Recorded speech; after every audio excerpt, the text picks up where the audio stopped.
get that over here.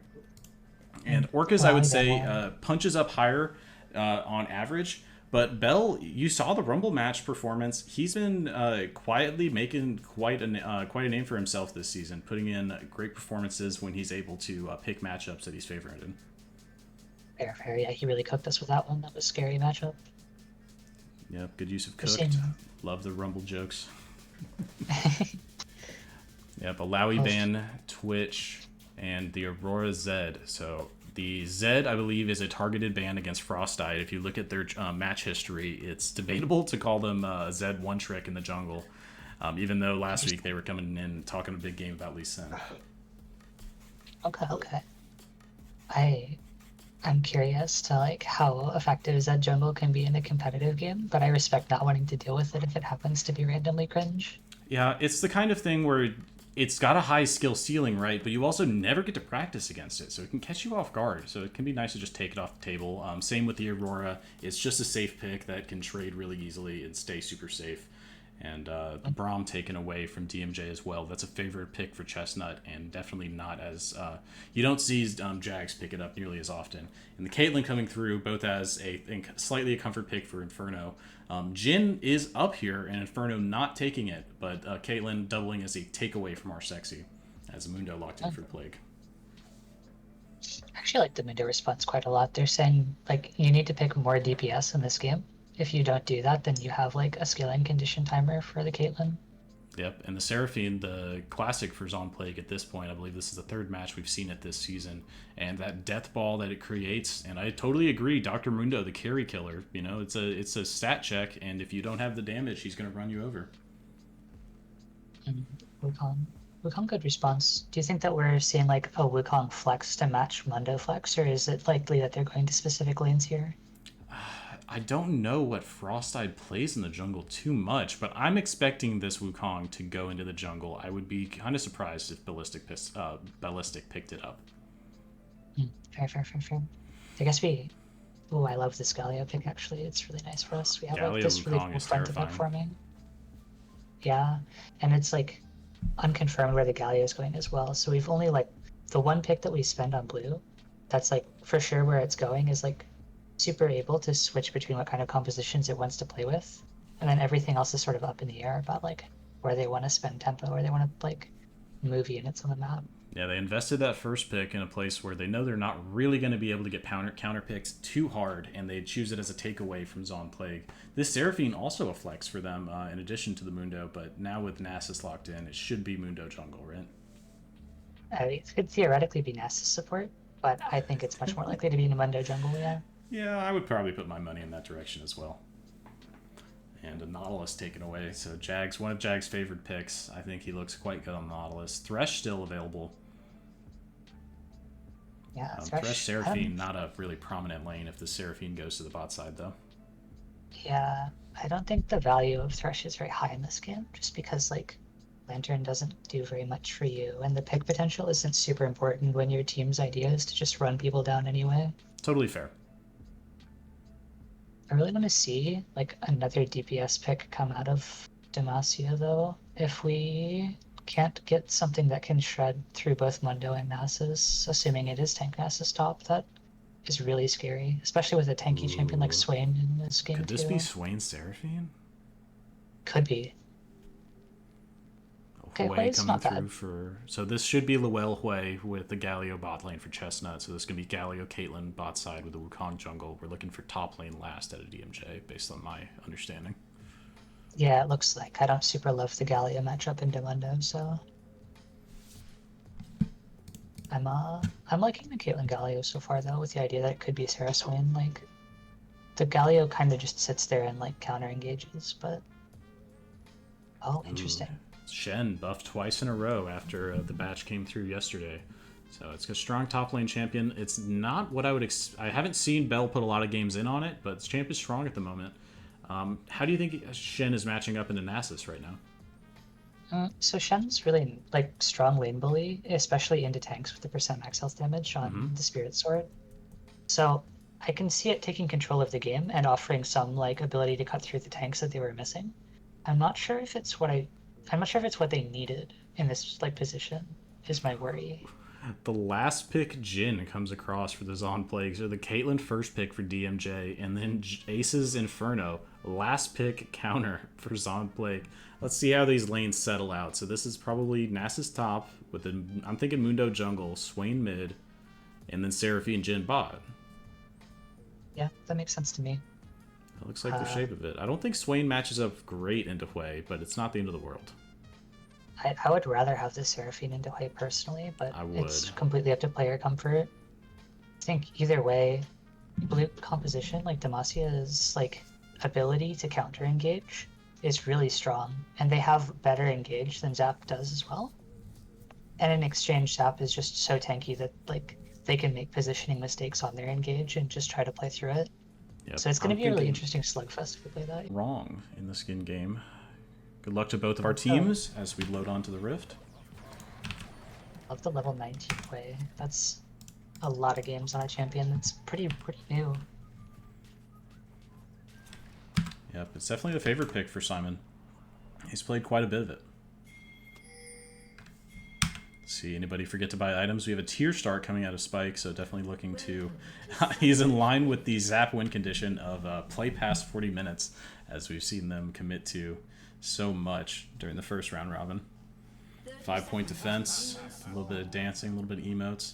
Simon throwing up the Aurora emote, not able to find that champion today. I'm actually a little curious if you like the idea of a blue side invade in this game. I think walking through top lane and getting that early like image of where Mundo's clear is going is really valuable for Wukong to impact lanes effectively. And I would agree, and we do see a little bit of vision invade on the top side. We've seen, I'd say, by and large, 5-point defense into 1 or 2 wards, very commonly warding the Raptors across LCC matches. A little W coming across onto Spike. So, did anybody get anything unusual? So no potion purchase from Frostite. A little bit greedy there, but you know it's going to be totally fine, most likely. So we've got 3 fleet footwork for ZAP. It's going to be zooming. Yeah, nothing really to speak of. Looks pretty standard across the board. Yeah, nothing crazy for sure. I'm seeing no real early push for Prio. Yep, both teams playing it out. But as you mentioned, I think the burden is on DMJ to make action happen. Zon Plague is happy to scale this late. Yeah, for sure, 100%. Especially since kind of the exception of Jin, because Jin is not going to feel great until he hits those 5 or 6 items. He's going to have a power trough in the mid game. Yeah, and no Dark Harvest to facilitate it either, despite the fact that he has good sustain on his support. Spike moving very aggressively in the mid lane, walking past the creeps to get a Q down onto Lowell. Nice trading. I'm just kind of following the directed camera, just so you know what I'm looking at. There's nothing else to watch at the moment. I've been super zoomed out on manual camera watching the whole map at once, but I suppose that's probably better. No, you do your thing. I'm just letting you know what I'm going to be looking at for the moment until there's action to focus in on. Ooh, engage forward from Chestnut. Taunt will land down on a 2 after punching to get close. 200 HP roughly onto our Sexy, and the heal coming out of Jags to keep him safe. Nice engage forward as Bell finds a taunt onto Orcas. He will use his dodge, but not quite in the circle, and does take trade back from just the creep wave as Orcas pushing his way back out. Could see a gank on the top side as both top laners are in a place to be ganked. Bell continuing to aggress forward. Whisper's looking for it. Pings down. Bell dropped under 100 HP. Potion procking will force a flash out. Healing up quickly with that. Oh, he went for a Doran's Blade, so it must have just been the revitalized with the potion. As Frostide says, Whisper's up here. I can take this fight. Whisper dropping very low. 100 HP. Flashes out. Flash to follow. The red buff could take him down as Whisper will drop for the first blood. Another time in the LCC. The second round robin not treating his first blood title well. And DMJ pick up the first kill of the match. Yeah, it's interesting to see. We're in a position where like both junglers are pathing towards that top crab, And the wave is super favorable for ZAP. I'm curious as to what prevents Nasus from moving down for that faster. Yep, I think it was just a little bit of overconfidence. Whisper thinking that they just pushed them out topside. As Chestnut finds another punch forward onto R-Sexy. Oh no. The 90 caliber net will not connect, and R-Sexy flash barrier to escape, but escape he will. DMJ finding a lot of success in this bot side, but still down slightly in CS. Ooh, great pressure mid, both dropping low. But Simon has the prio teleport available for both these mid laners, so not much going to come of it. We're seeing first spawn is Cloud Drake, correct? Yes, I believe so. Lovely. Low-key, Cloud Drake is actually a really big buff for whichever team can secure it in this game. Yep, Frost going over the wall, and Whisper is none the wiser on his wolves. Frosteye might be able to solo this. The false security of this vision zone from the scuttle, yeah, it looks like he's going to find his way to a sneaky little dragon for themselves. A 5-minute solo dragon pickup is very nice for DMJ.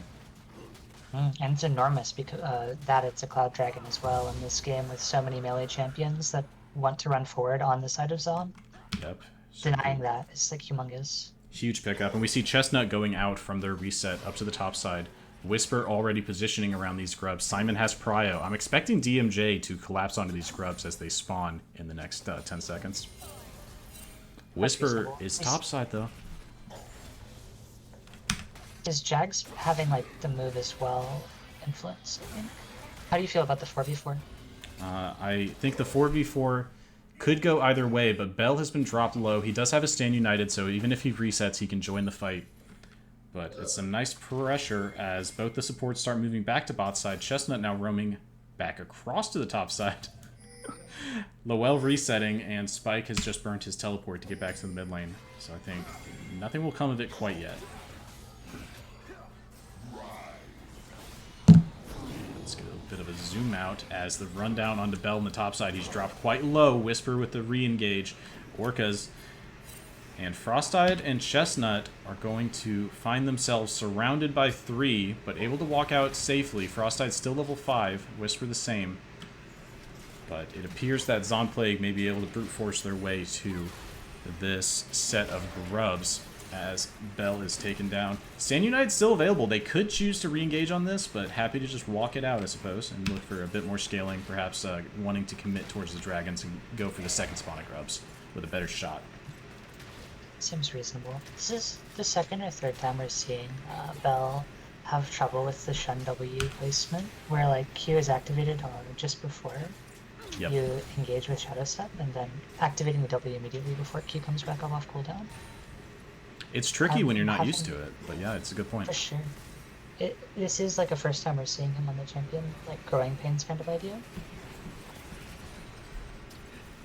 Apparently, is my AC coming across a little loud? Is it you or me? Okay, I just yelled at Alexa to turn off my AC, so hopefully that turns off in a second if that's picking up too much on the mic. I believe it was me. I don't hear anything coming across from you. I just didn't want to yell into the microphone. Might have startled the people. We're 8 minutes in. Let's take a look at these lane states. Slight gold advantage just off the back of CS from the well on this way into Swain. This is kind of what I would expect. Generally neutral, but Hui picking up an advantage for themselves just off of the range. So not too bad from Spike, and I think they will continue to come into their own as they pick up these, pick up a couple items. Both teams going for that scaling angle. You can see on the Swain, it looks like Rod of Ages Rush with tier second item, like super scaling oriented build path as well. Greedy. So it looks like Son is like not feeling pressed at all to make advantage in the game. Yeah, the DMJ are keeping the pressure on as Chestnut flashes forward, and Zonplague just able to walk this one out. The flash and barrier are still not back up, but unable to provide enough damage to make Zonplague sweat in the bot side. And Spike, his teleport's still halfway back, or halfway to coming back up, and the damage is high. As ooh, I'm circling in on Frostide with this red steel. We're seeing its Mountain Dragon coming up in 3 waves. This is another really nice like splash dragon for both teams, but especially for red side. So I'm really curious to see if we'll shift priority and like really heavily value it. Yeah, the 1v1 favored Frostside in the early game, but Whisper's coming in strong with his items and his level 6. But the Stand United brings Bell to the bear way faster than Orcas. And now DMJ looking to escape. Lowell low on mana. And they will walk away with the red buff and Whisper's life. Interesting to see. We're seeing this like cross-map violence, but no major like advantage being carved out because of the CS. Yeah. That's a good point. And we have also yet to see the hero's entrance out of Galio make an impact in this game. He's only recently got to level 6, so there's not been a lot of opportunity for it, but always when there's a Galio or that kind of semi-global in the game, I'm watching for that first cast because there's such a long cooldown. The Stand United just picked up a kill after a red buff steal. Those kind of impacts are enormous. For sure. They're probably valuing it on the dragon here since they looked to grab the first one so early. Makes a lot of sense to me. Here's a nice W usage coming in from Bell. Ooh, but he may have gone a little too deep for himself. His teleport's available if he can escape. Will use the shield to block out some nice damage. But Orca's in a power position. Let's check in on his stat count. Ooh, 168 now at 10 minutes. Pretty good stat count, I feel like. Yeah, not bad. He seems like he's been relatively free to do what he wants in this lane, which is unfortunate to see. We're seeing Shen rush Heartsteel as well, it looks like, so he's looking to take advantage of continued skirmishing in the lane, even if it hasn't favored him so well so far. Yeah, he's going to scale up, but he's going to struggle to clear waves, and I think Nasus is going to have a lot of prio, so it's going to be crucial how he decides to use the teleport and Stand United to support his team.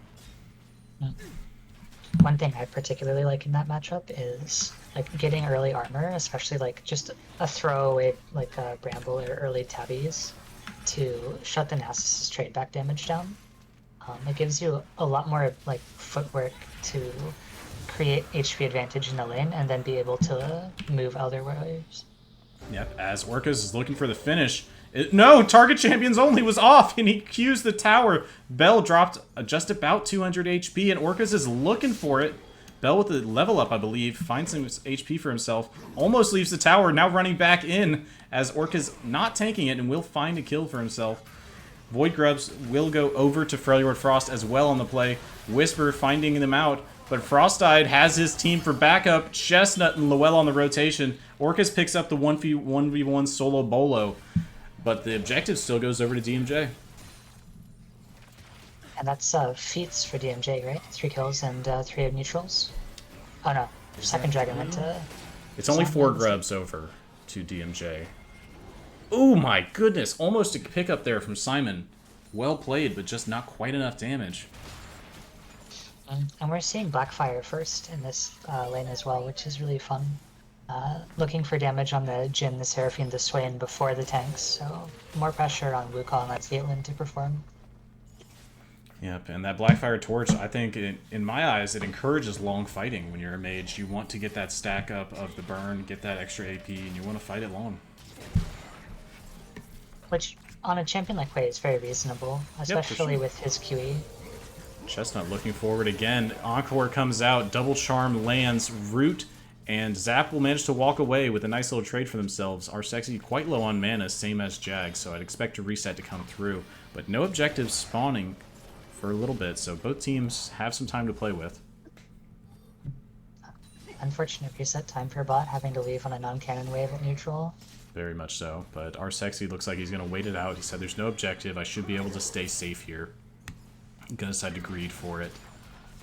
Inferno, going to try for another plate. I'm not sure he's going to be able to find it, and he will not. So we're about 14 minutes in. Let's check in the gold state. So I'm seeing a big gold advantage mid for for DMJ. Goodness. And in the top side for Orcas, it's a standout performance as well. Everything else is evener for sure, but it's really interesting to see the like 800-ish like difference on the Wukong as well. That's like all kill gold basically. Yeah, kill and assist more or less. He is sitting 10 CS up, but I think that's not too significant at this point in the game. It's probably making up about 100 gold of it. Because think he also gets some of those from just the 4 Void Grubs that they have on their side. I believe you're right. Heartsteel's almost online for Mundo. That's a really large spike that influences how well he can fight, so we might be seeing like 3rd Dragon Contest as a reasonable thing to look for. And it's Infernal this map, which is really an interesting one to have in such a like a drawn-out fight like sort of game. Yep, I'm eyeballing this Rod of Ages, which just got to 2 stacks, so it came in at about 12 minutes. It's not the earliest Rod of Ages, but we see Engage in. Spike has the positioning to keep his ult charged. Lowell's low on mana, and now the Curtain Call. Will he be able to find the damage? Nice root down onto Wukong. Stand United comes through. He's dropped low. Chestnut as well, and they will fall. 2 kills picked up for ZAP as DMJ tries a half-hearted retreat, but the Curtain Call forces them to try to cover for each other. DMJ pushing in deep on the bot side. Teleport to answer, but dropped low already. Spike may be vulnerable to a ace in the hole. None to come out. I think he might have picked up the kill there. Yeah, possibly the ace in the hole. It was beautifully played fight mid though from Zon. I really appreciate that they were able to keep calm and kill through the Sand United shield. Sometimes that can be a panic point for teams that are unused to playing against it. Yep, it was nicely played, and nobody decided to dive unnecessarily. They just stayed in their pocket and played it hard. You can see first tower come down soon. That may end up being the feat determinant if it goes over to the side of Demacia. Do you think it's reasonable they can get it in either side lane? I'm eyeballing the bot side if they keep having Inferno down here with so much action happening around the map. But I think Zonplague are aware of this. They rotated down with the teleport even though Spike was low, and then they've sent our Sexy down here while Jags held the mid lane. So I think they're aware of the danger, and it's going to be... But first tower's already dropped topside for Zonplague. Oh, you're so right. I missed it completely. I really wish there was a counter for the feats. It would be nice. Yeah. Riot's got one on their professional production, but they're cheaters. They've got a lot of stuff we don't have. That's not available in the Spectator. They use like extra stuff for that. That's really fun. It's pretty cool. Well, that's a huge deal for feats to come over for Demacia as well, though, because that gives them additional ability to run away with the game from the advantage they had before. Like a little recovery from like this fight that just happened for them. So Dragon went over. I don't think either Grubs counted as a full objective. I think one of each of them might have been taken. Nope. So the first set of Grubs did go entirely over to DMJ, which makes this Dragon their 3rd objective, and the feats are secured by DMJ. And another handshake top for bot. Really interesting to see. So, refresh my memory, please. The feats are boots upgrade. Is there anything else that you get from them? I want to say it's you get the extra stats from the boots, and then you get the opportunity to buy tier 3 boots. I don't think there's anything additional. Okay. But you get just some stats that's completely for free, and then you can buy up later on as well. And I think there's some really strong ones. I think sometimes I'll just buy the Magic Pen boots in lieu of like a Void Staff, depending on how much magic resist they're purchasing, because it is quite a bit on its own. Yeah, it's like 10%, right? I think it's more because I believe there's some flat on it as well. There is, yeah, but that's... Snare now coming through, and then the Curtain Call. I don't think it's going to pick anything up as Chestnut's right around the wall. So he was ready for the engage to come through. Inferno staying safe, and this bot tower continuing to be defended. Next sort of like thing that we're looking to prioritize. Oh. Yep, engage in this bottom jungle as Chestnut's caught out by 3 from Zonplague. He is surviving, but will drop down. Kill going over to Spike. Trying to set up vision for his team. Orca is being engaged on by 2 in the top side. DMJ said, we've seen 3. Now we're going to take down your Nasus. And Frostide on the run, and Orca says no more. He turns into 1v2 and finds a kill. Oh no, we're back down to the bot side. Inferno falls. Orca's dropping very low. Bell looking for the finish. Orca's under 100 HP, but he will find the kill! Bell falls in the 1v2. Great solo, double solo bolo in the top side. Tell me what happened to Inferno. He died. I was just like completely missing. I was jumping around everywhere. It's exciting, Looks isn't like it? we had like a just... Oh, it just like walked into 3 champions and died off vision, unfortunately. Unfortunate. Yep, that Bokhtide is claiming 2 lives in a row from the lack of vision. Then we can take a look here. I'll zoom out. This deep vision control from Zon Plague is playing dividends as they pick out Chestnut and then a follow-up pick onto Inferno. While everybody must have been watching the topside fight, Bell and Frostide finding a lot of success early on, but now Orcus has scaled and he said the dog is here. Woof, Yeah, woof.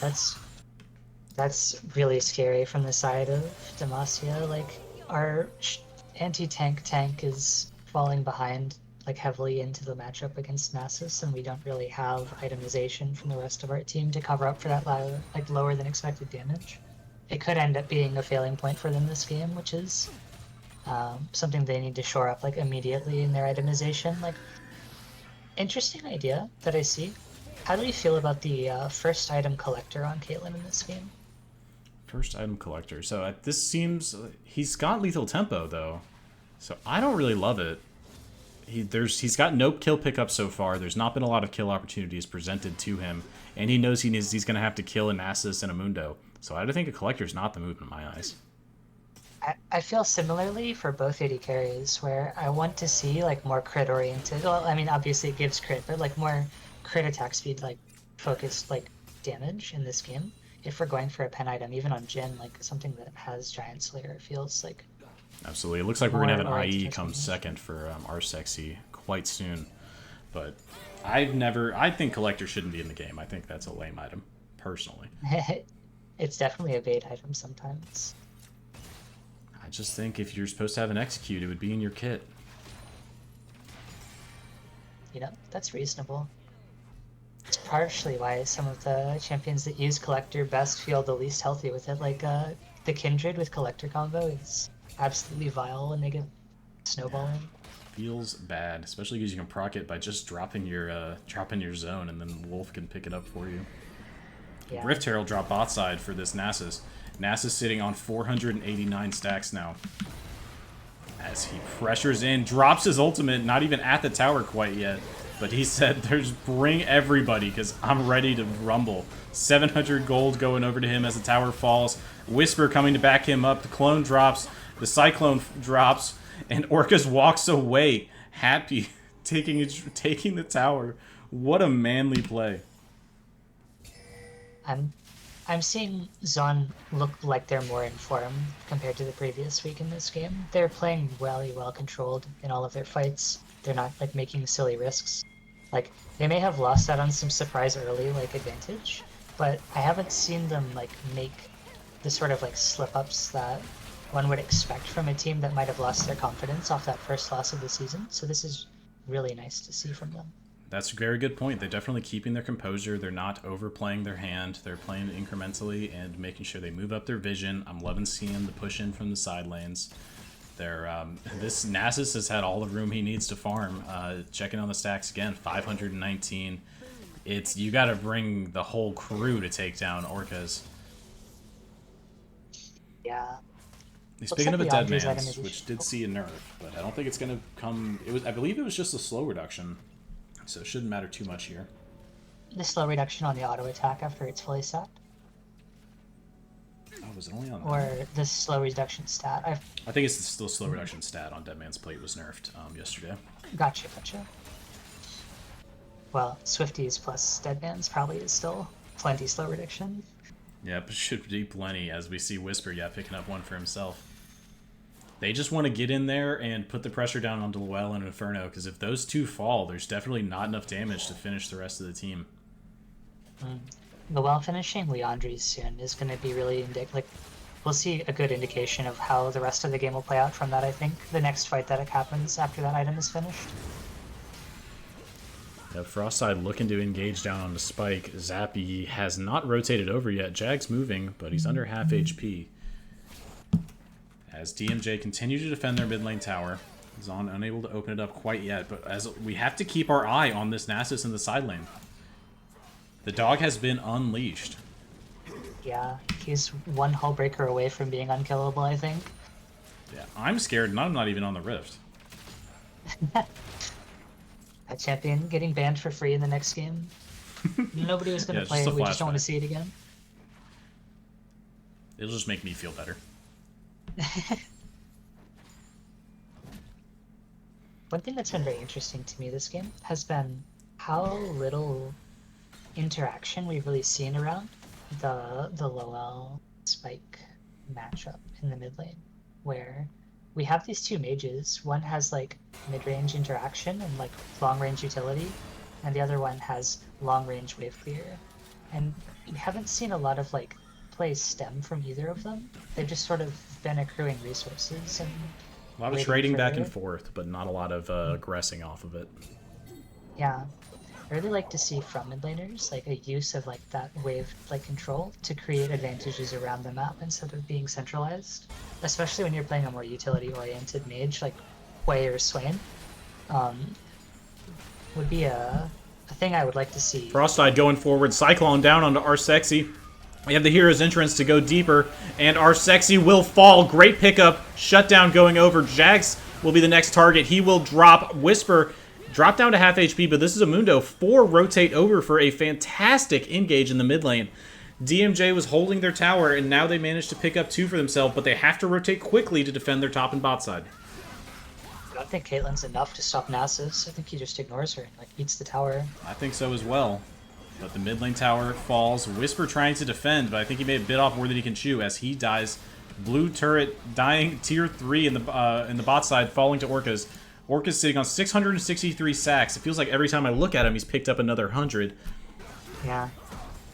Mid tower falling as well, so that's 2 taken for DMJ after the tier 3 falls to Orcas, and Spike gonna pick up one of his own in the top side of the map. And I'm pretty sure that's more gold overall to the Zon Plague. Although perhaps with the double kill mid, it makes, or the triple kill mid, it makes a big difference. But Bells will find his reset canceled, and he's going to keep being run down. This collector could make the difference. Not quite. A little more damage would have done it. As Curtain Call looks for more. Nice taunt out. Almost walks back in. Close, close. One thing I would say is that with the amount of siege in this game, the most important thing about that exchange is that base was broken open for blue side. Like, Zon has the ability to access that base now. It's huge. They don't have to play through a siege. That, like, Caitlyn Hui siege, like, anti-siege is nuts. Like, they would be so much more annoying to get through without a Nash. Yep, and we've seen that Nasus, this Orcas is not afraid to just ult and go for the push. And ZAP are walking out to this dragon. I'm toggling the vision control here. Spike walking deep, trying to clear this pink ward as the rest of his team moves to support him. Chestnut and Frostite are here, not going for an engage. Happy to see them moving together to try to retake vision, though. Leandri's finished on Hui here. This could be our big fight that I was hoping to see, although I suppose the previous one was also... Yep, the Leandri's comes through, but the third item already completed for Spike. Dragon dropping to very low, picked up. Frosteye jumps over the wall, but flashes back out, decides they don't want to go for the engage. Yeah, I respect it. That breach is really difficult to do into Nasus Mundo if you don't have like eyes on where they are exactly. Yep, I think the flash out was the only reasonable course of action. Otherwise, he was just handing over a kill to Zon Plague. Dragon dropping quite quickly to them. They had complete vision control, and it makes it really difficult to retake at this point in the game. Simon's stopping a reset out of Arsexy. I want to see Blue Trinket picked up by more champions in this game.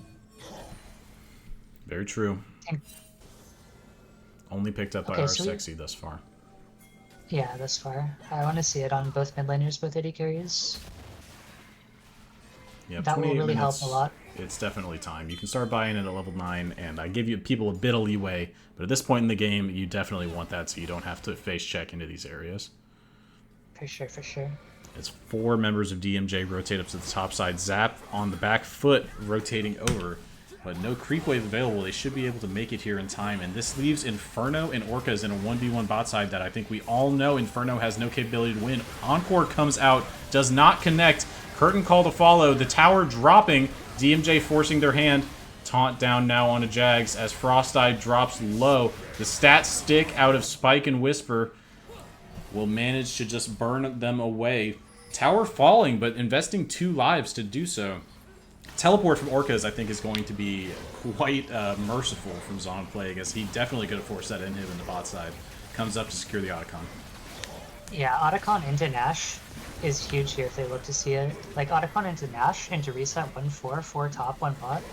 I don't think there's an option to do Baron, because several are quite low, and they don't have the fastest. But ping's down. Looks like they're going to try to start it with 3. Of course, Orcas is huge, so I could be crazy. Yeah. Even though Jhin and Nasus aren't traditionally the most high DPS champions, just the ability to secure the execute is reasonable, and they might have been low, like, across the team, but Demacia isn't in a position to contest with so many members dead either way. Absolutely right. Alright, I want to see a nice clean, like, 1-4, like, split pressure game to close this out. I think there's no need to see any more team fights for the rest of the game if Zon wants to play this cleanly. Just putting 4 people in the top lane and sieging, and using the Nasus pressure with Nash to force a bad fight from Demacia that they can't win, or just watch them take your base is like game ending here. It makes a lot of sense, right? Keep it simple. Just go 4-1. Nasus is big enough to require 3 people to take him down. If you can even do it with 3. Because we've seen 2 come to his lane a couple times, and it's not worked out. And he's only gotten stronger. Yeah. Level 18 now.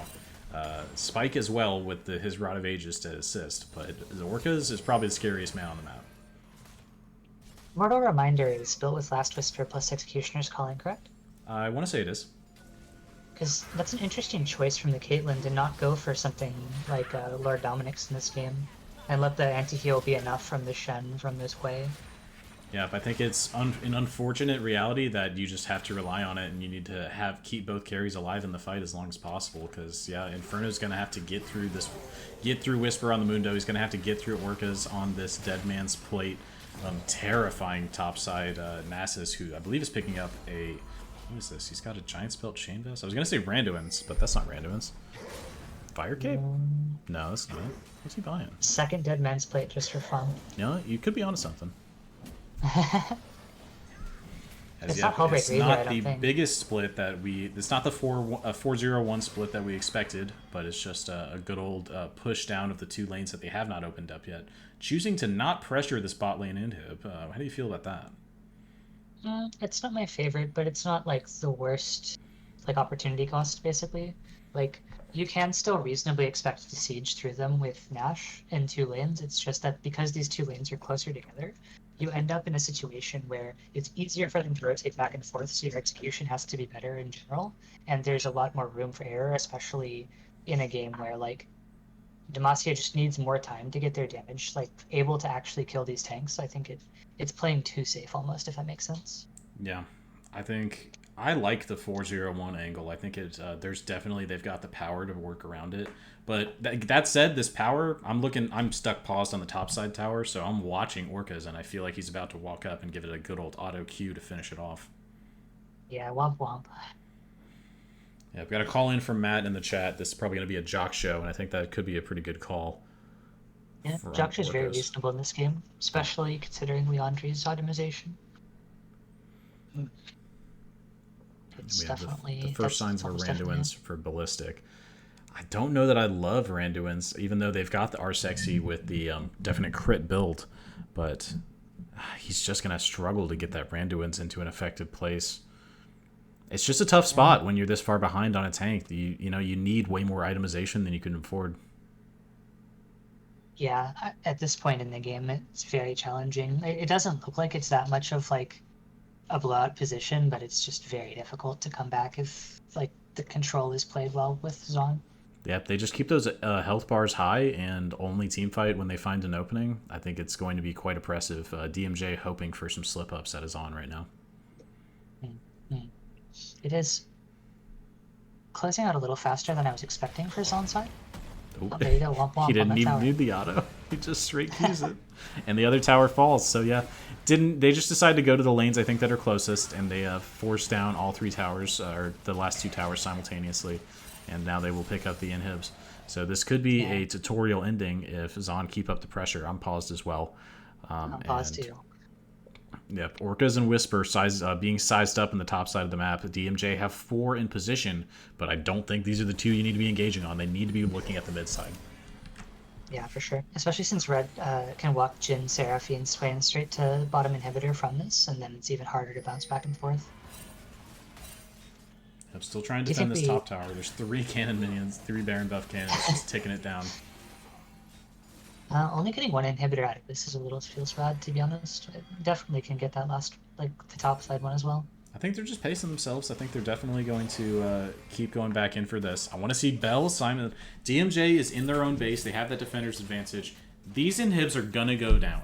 They need to make sure they have the HP to find an opportunity for themselves on the back end of it. But dropping this low is not a good look. Chestnut trying to position for something, but these 2 inhibs will fall. Third one pressured, but not taken as Zonplague rotate over. Looks like they want to secure their Dragon Soul instead. Yeah, this is reasonable. Getting 2 inhibitors, this one that are cross-map from the Dragon, and then going back into Dragon, collecting Soul, and then just pushing his 5-man through the end of the game. Very reasonable, very patient. It might not be the most quick way to end the game, but there is less risk in it, so I approve.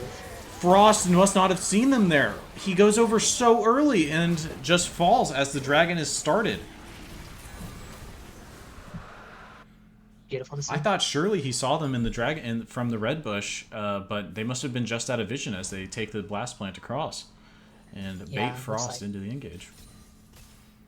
Yeah, you hate to see it. This is definitely just like a 5 push through bot into end game.